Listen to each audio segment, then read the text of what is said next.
Hello and welcome to the New England Job Show, a show produced by job seekers for job seekers. On today's show, we highlight the Women's Leadership Summit held recently at the Southern New Hampshire University in Manchester. One of the keynote speakers was noted feminist activist and writer Gloria Steinem. We were fortunate to spend a few minutes with her, and here is that interview. Gloria, you have over the years seen women progress in the workforce. But the question is, will the glass ceiling ever really disappear? Eventually the glass ceiling will disappear, but women in a way are like a version of an immigrant group.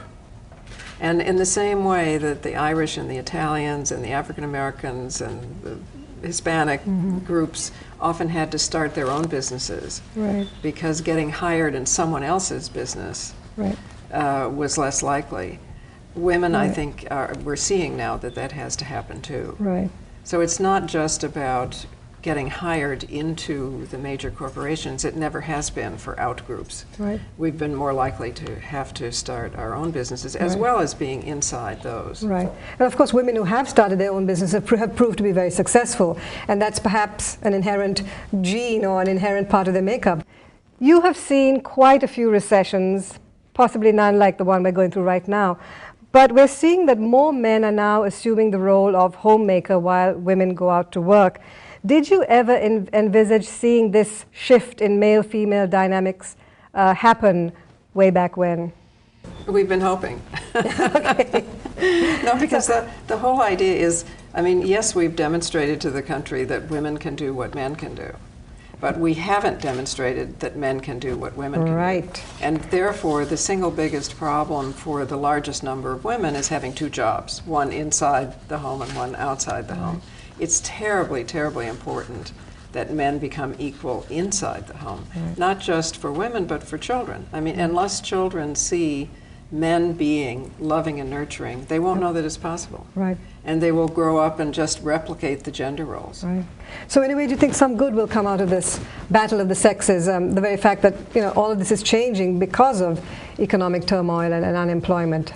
Well, it's not a battle of the sexes. I mean, that was never our term. We're trying to end the battle. Yes. But some good does come out of it, definitely, because you always see poor economic times are often better for women's equality than good economic times. Obviously. Because more men can afford a dependent wife, Right. or several dependent wives. Where you're from. Right. Right. No, I don't mean simultaneously, but serially, in good economic times. So just as we saw, say, in the Depression, or obviously in World War II, because in that case men were going off to war, we saw an advance in women's equality.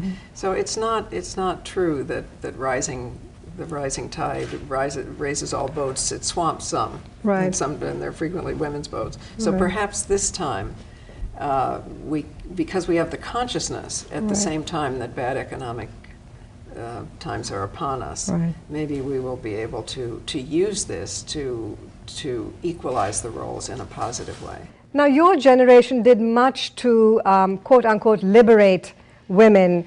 But do you think today's women take these liberties and freedoms for granted? I hope so. For all your hard work. I hope so, because otherwise they won't move forward. Susan B. Anthony said, our job is not to make young women grateful, it's to make them ungrateful.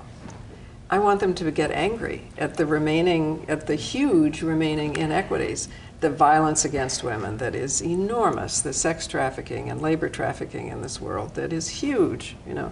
I want them to stop saying, how can I combine work and family, unless men are saying it equally. So I don't want them to be grateful, I want them to be angry. But I just think that there's a whole younger generation who take it all for granted. They don't know what people like you went through to make sure that they have the freedom to do whatever they want and have, it's good to know history because it does help you to understand that things don't happen automatically. You have to fight for them. But so I want, yes, of course I want young women to know their history. But gratitude never radicalized anybody. I did not walk around saying, "Oh, thank you for the vote." Right. I got mad because I was being treated unequally. Right. And young women will get mad because they're being treated unequally. Yeah. And do you think we will ever really see total equality between the sexes? Yes. And I think I heard you give a prediction on that. We've seen it in the past. You know, it actually, as far as we can tell from original cultures, the Southern Africa, the Khoi and the San, from whom we all came, South India, the Dalits, the societies across the Himalayas, some of them, and Native American cultures here. There was much more equality between males and females. It was about balance. It was about balance with nature. The Iroquois Confederacy here actually was the inspiration for the suffrage movement, because it was so egalitarian, and female elders chose the chief and decided when to go to war and when to make peace and so on. So, we count history from as if it began with patriarchy, racism, monotheism, big problem if only men are God, then, big problem. Yes. Nationalism, which is quite recent, actually. 95% of human history was a different way. So can we achieve this now in the future? Of course we can. Now, you're currently working on a book called Road to the Heart, America as if Everyone Mattered. It's about your 30 years on the road as a feminist organizer. Who is everyone, and do they really matter? Everyone is everyone. I mean, it's understanding that each of us is a unique, miraculous combination of heredity and environment that could never have happened before in exactly this way and could never happen again. That there's a person already inside every baby, as everybody who's ever met a baby knows. Right. And the idea that the amount of melanin in our skin is going to dictate our lives, or that our genitals dictate our brains. I mean, please, this is ridiculous. The individual differences are infinitely more than the group differences. So it's literally about understanding that that you are not more important than anyone else, but not less important either. Right. Yeah, that's the lesson. Now, like the women's movement, of which you are a key figure, the New England Job Show, of which you're a guest right now, is a grassroots effort. What is your advice to us? How can we make an impact and mature into an organization that really can affect people's lives? I don't know what your activities have been, but I think helping people to unify around what they need. I don't know what that is. Paid sick leave, perhaps, because just getting jobs for now. For now, yeah. Yeah, getting jobs, creating jobs, and making the jobs more equal, and really looking at executive pay. It's way too much.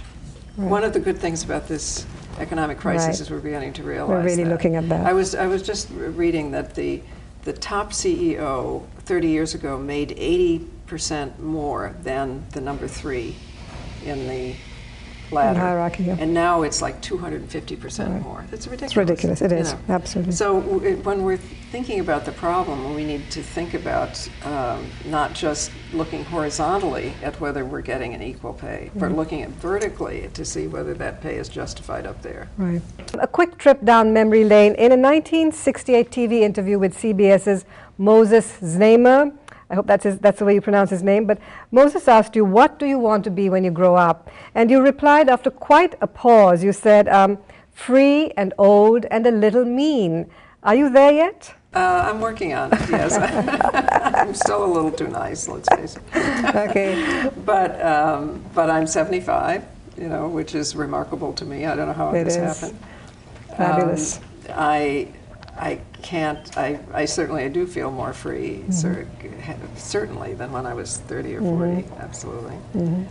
I wouldn't dream of retiring. I mean, from life. From what? Of course, I don't have a job, which of course makes it sort of freelancing. Right. But No, I do feel more free. And one of the things that makes you more free, actually, is that your hormones change. Yep. You're not enslaved by your hormones anymore. Right. So this little part of your brain that was otherwise reliably dedicated to sex and so on is still there, sort of, but it's also free for other things. Mm-hmm. But why would you want to be mean? Don't nice girls? I mean was maybe a poor choice, but I think I was understanding how much I had been trained to be feminine, that is, to giggle and laugh and say how clever to it is, fit the what stereotype. time it is, and to look for approval and so on. So I was striving to get out of that. Right. It was wonderful spending these few minutes with you. Thank you so much. It's been a great pleasure. And what can we say? Many, many more years of success in whatever you do, because whatever it is, it's great stuff. Thank you so much. Thank you. And thank you. And it's so much more global now. Isn't it? So, yes, absolutely. That's the best part of it all.